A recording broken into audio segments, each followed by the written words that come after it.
উচ্চ মাধ্যমিক third semester শেষ মুহূর্তের ভূগোলের সাজেশন এর আগেও আমি একটা ভিডিও দিয়েছি এবং সেখানে ভূগোলের অনেক গুরুত্বপূর্ণ প্রশ্ন সাথে উত্তর নিয়ে আলোচনা করেছি। আজকে হচ্ছে পার্ট 2 এবং কালকেই তোমাদের রয়েছে ভূগোলের পরীক্ষা। তাই আজকে পার্ট 2 এর ভিডিওতে তোমাদের প্রত্যেকটা ভূগোলের অধ্যায় ধরে ধরে তোমাদের যে যে প্রশ্নগুলো সবচেয়ে বেশি গুরুত্বপূর্ণ সেই প্রত্যেকটা প্রশ্ন উত্তর সহকারে আজকের এই ভিডিওতে আমি আলোচনা করব। প্রত্যেক ছাত্রছাত্রীকে বলছি, যারা আমার পার্ট 1 এর ভিডিওটি দেখোনি তোমরা চাইলে দেখে নিতে পারো, আর যদি নাও দেখো তাও কোনো অসুবিধা নেই, কারণ আজকের এই ভিডিওতে আমি পার্ট 1 এর সমস্ত প্রশ্ন একেবারে সঠিক উত্তর করে এই ভিডিওর সমগ্র প্রশ্নগুলিকে কভার করে দিয়েছি। ঠিক আছে, তো তোমরা এই ভিডিওটা দেখলেও তোমাদের কিন্তু হবে। দেখো, তোমাদের প্রত্যেককে বলে রাখি, তোমরা প্রত্যেকে জানো যারা ভূগোল বিষয়টি নিয়েছো যে তোমাদের অধ্যায় কিন্তু অনেকগুলো রয়েছে, অর্থাৎ ভূগোলের সিলেবাসটা কিন্তু অন্যান্য বিষয় থেকে অনেকখানি বেশি, কাজেই প্রশ্ন সংখ্যাও কিন্তু প্রত্যেকটা অধ্যায়ে অনেকখানি বেশি। তো তোমাদেরকে প্রত্যেকটা প্রশ্নই কিন্তু ভালোভাবে করতে হবে। অন্য বিষয়ের থেকে এই সাবজেক্টের ওপর বা এই বিষয়ের ওপর একটু পরিশ্রমটা কিন্তু তোমাদেরকে বেশি করতেই হবে। এবং সাজেশনে যতগুলি আমি প্রশ্ন দিয়েছি প্রত্যেকটা প্রশ্নই কিন্তু তোমাদেরকে করতে হবে, কোনো জায়গায় কিছু বাদ দিলে হবে না। তো কি কি প্রশ্ন করতে হবে তোমরা সকলেই দেখে নাও। এই প্রশ্নগুলি কিন্তু প্রত্যেককেই প্র্যাকটিস করবে আজকের মধ্যেই প্রত্যেকটা প্রশ্ন কিন্তু মুখস্থ করে নেবে। তো চলো দেখে নিই কি কি প্রশ্ন তোমাদেরকে করতে হচ্ছে। ভূগাঠনিক বিদ্যা। প্রথম প্রশ্ন, the origin of continents and ocean গ্রন্থটির লেখক হলেন? উত্তর হচ্ছে ওয়েগনার। 2 নম্বর প্রশ্ন, আদি জলভাগ বলতে বোঝানো হয়? উত্তর হচ্ছে প্যানথ্যালাসা। 3 নম্বর প্রশ্ন, প্যানজিয়ার দক্ষিণ অংশ পরিচিত হয় গান্ডোয়ানা ল্যান্ড নামে। 4 নম্বর প্রশ্ন, আঙ্গারল্যান্ড ও গান্ডোয়ানা ল্যান্ডের মধ্যে অবস্থিত সংকীর্ণ অগভীর সমুদ্রটির নাম? উত্তর ট্যাটিস সাগর। 5 নম্বর, প্যানজিয়ান কেন্দ্রে অবস্থান করে আফ্রিকা মহাদেশ। যে বলের প্রভাবে মহাদেশগুলি পশ্চিম দিকে সঞ্চালিত হয়? জোয়ারি বল। আটলান্টিক মহাসাগরের দুপাশে উপকূল বরাবর মহাদেশগুলি জোড়া লাগার ঘটনাকে বলা হয় জিগস ফিট। 8 নম্বর, মহাদেশের অনুভূমিক সঞ্চালন তত্ত্বের প্রবক্তা ছিলেন F.B. টেলর। 9 নম্বর, প্যানজিয়ার মোট ভাঙন ঘটেছে 2 বার। 10 নম্বর প্রশ্ন, মহী সঞ্চরণ মতবাদ অনুসারে ভারতের সঞ্চরণ ঘটেছে উত্তর দিকে। 11 নম্বর প্রশ্ন, বলা হচ্ছে মহাদেশীয় ভূখণ্ডগুলির সঞ্চরণ শুরু করেছিল দক্ষিণ মেরু থেকে। মহী সঞ্চরণের সপক্ষে একটি পুরাজীবীয় প্রমাণ হলো? উত্তর উদ্ভিদের জীবাশ্ম। 13 নম্বর প্রশ্ন, ওয়েগনারের মতে মহাদেশীয় সঞ্চালনের শক্তি ছিল? উত্তর হচ্ছে প্লবতা ও জোয়ারি শক্তি। জিগস ফিট হলো? উত্তর হচ্ছে বিভিন্ন মহাদেশের প্রান্তভাগের মধ্যে মিলের সমতা। ঠিক আছে, তারপরের প্রশ্ন, মহী সঞ্চালন তত্ত্বের সপক্ষে যুক্তির সঙ্গে যুক্তি নয় সমস্থিতি মতবাদ। মেসোসরাস হলো ক্ষুদ্রাকার কুমিরের জীবাশ্ম। গ্লস পটেরিস হলো ফান জাতীয় গাছের জীবাশ্ম। ওয়েগনারের মতে উত্তর আমেরিকা, ইউরোপ, উত্তর ও মধ্য এশিয়া একত্রে গঠন করেছিল লরেশিয়া। তারপরের প্রশ্ন, আঙ্গারাল্যান্ড ও গান্ডোয়ানাল্যান্ডের মধ্যে অবস্থিত টেথিস প্রকৃতপক্ষে ছিল একটি মহীখাত। তারপরের প্রশ্ন, মহী সঞ্চালন তত্ত্বের সপক্ষে যুক্তির সঙ্গে যুক্ত নয়। আচ্ছা, এটা আমি একবার বললাম। 21 নম্বর প্রশ্ন, আলফ্রেড ওয়েগনার মেরু থেকে যাত্রা বলতে বোঝান মহাদেশীয় ভূখণ্ডগুলির দক্ষিণ মেরু থেকে দূরে সঞ্চরণ। এরপর হচ্ছে 22 নম্বর প্রশ্ন, বলা হচ্ছে যে মহী সঞ্চরণের কারণ জোয়ারি টান, অভিকর্ষজ বৈষম্য, গুরুমণ্ডলের তেজস্ক্রিয় পদার্থের পরিচালন স্রোত। 23 নম্বর প্রশ্ন, জিগস ফিট হলো? উত্তর হচ্ছে বিভিন্ন মহাদেশের প্রান্তভাগের মধ্যে মিলের সমতা। 24 নম্বর প্রশ্ন, মহী সঞ্চরণ তত্ত্বের যে দুর্বলতা সঠিক নয় তা হলো প্রাকৃতিক গ্যাস ও খনিজ তেলের বন্টনের অসমতা রয়েছে। 25 নম্বর প্রশ্ন, বিভিন্ন যুগে প্যানজিয়ার চলন ও অবস্থান ক্রমটি হলো?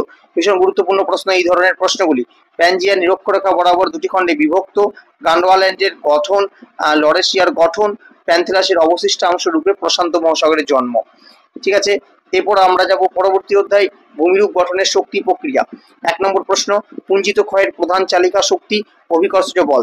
2 নম্বর প্রশ্ন, পুঞ্জিত ক্ষয়ের দ্রুত প্রবাহের অন্তর্গত ধস।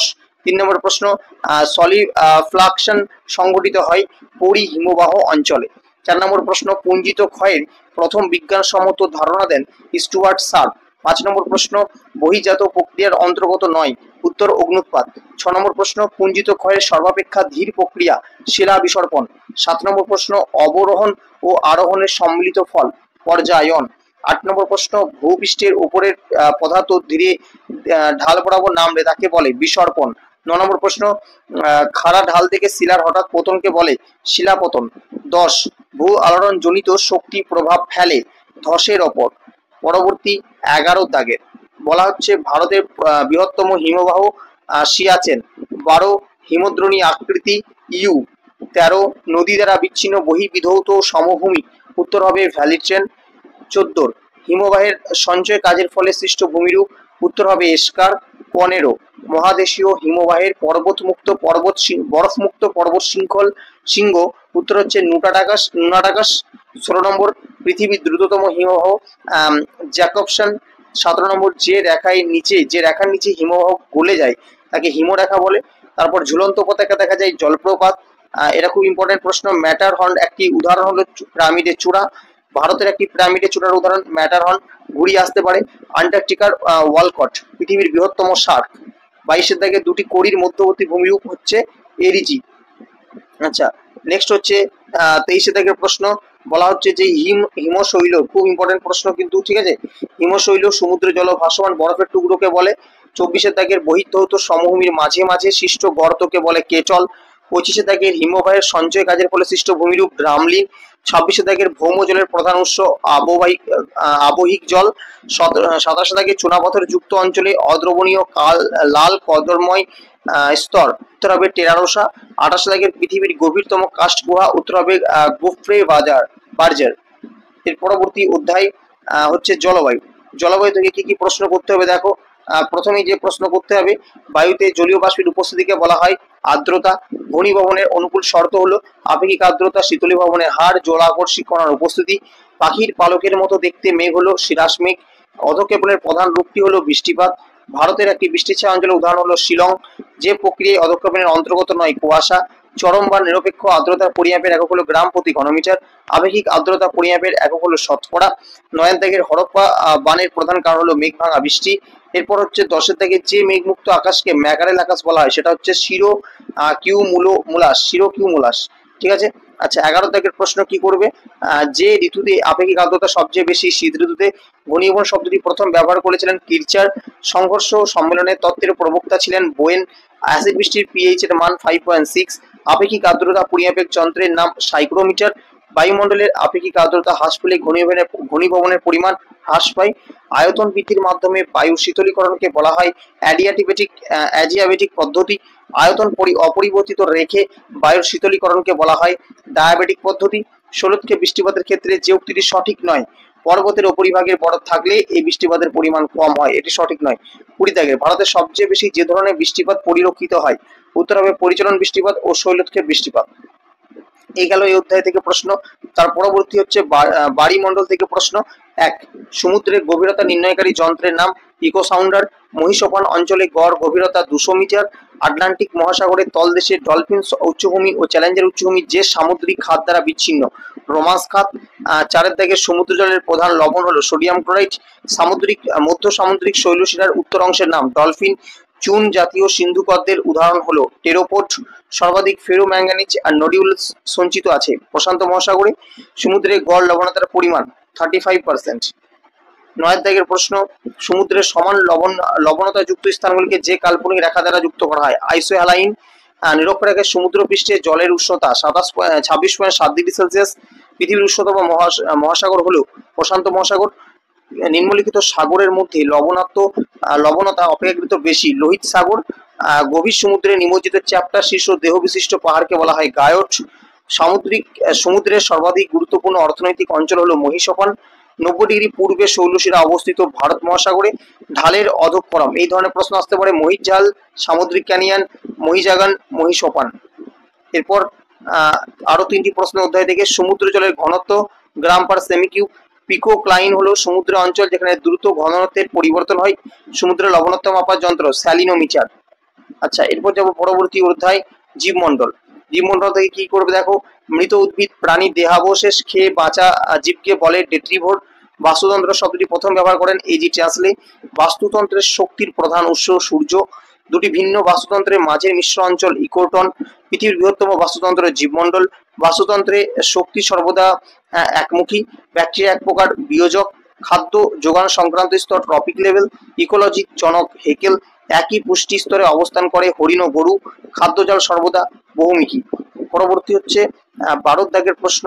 এখানে বলা হচ্ছে যে স্থির জলের বাস্তুতন্ত্র লেন্টিক বাস্তুতন্ত্র, আর যদি বলে প্রবাহমান জল তাহলে হবে লোটিক। ঠিক আছে, লোটিক মনে রাখবে, লেউকাটাইসিক লোটিক।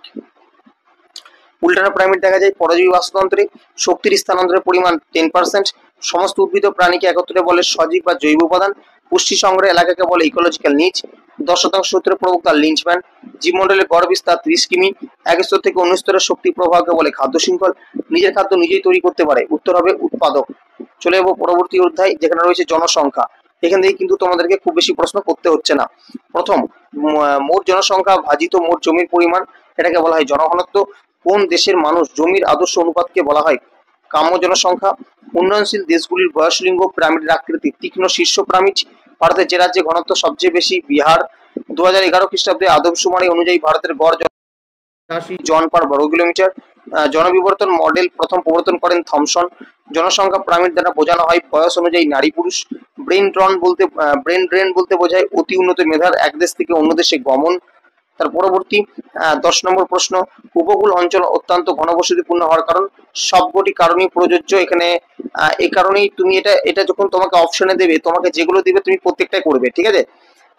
11 নম্বর হচ্ছে সেন্সাস অনুযায়ী শহরের ন্যূনতম অকৃষি কাজে নিয়োজিত মানুষের শতাংশ 75%। 2011 সালের আদমশুমারি অনুযায়ী ভারতের প্রতি 1000 পুরুষের নারীর সংখ্যা 940।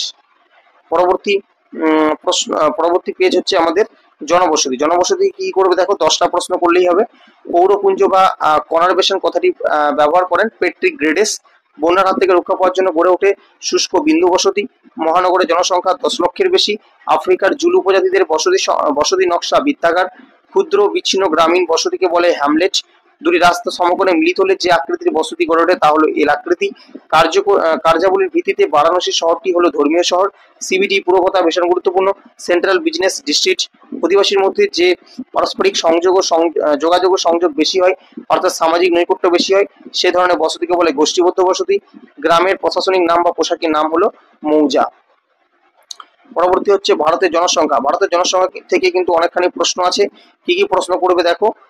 প্রথম তোমরা যেটা করবে, তোমরা একটু দেখে নাও, আমি সব প্রশ্নগুলো বলছি না। ঠিক আছে, সব প্রশ্নগুলো বলছি না, তার মধ্যে থেকেও তোমরা বেশি করে যেগুলো দেখবে, যেমন ভারতের সবচেয়ে বেশি জনঘনত্ব কোনটা, হ্যাঁ, কোন শহরে জনঘনত্ব সবচেয়ে বেশি, কোনটার কম, হ্যাঁ, কোন রাজ্যে জন্মহার সবচেয়ে বেশি, এই ধরনের প্রশ্নগুলো কিন্তু বেশি দেখবে।